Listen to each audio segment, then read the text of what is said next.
hurmatli obunachilar, bugun biz Shabqixondagi mana shu fayzli xonadonimizni pardalarini ilib oldik. Xudo xolasa udan ko'rib baho beramiz.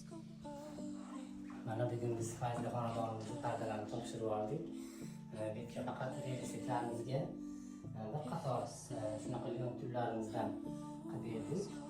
Mijozlarimiz oddiylikni yoqtirgani uchun faqat ularga bir qator shunaqa chiroyli qilib pardalarimizni amerikanskiy karshashga tikib berdik. Xonamizni ko'rsatamiz balkon.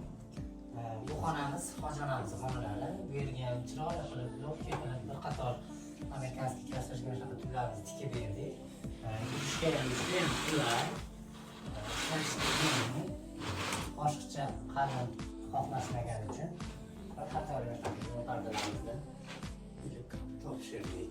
O'zlaringiz ko'rib baho beringlar. Bo'ylari ham juda ham zo'r kelgan. Eshigimizga ham shunaqa bir qator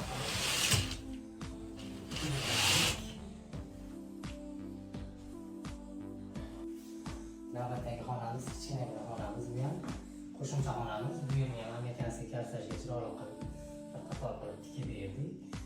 Ishlatishga, yurishga juda ham qulay. O'zlariga baho beringlar. Hammamiz shunaqa bir qator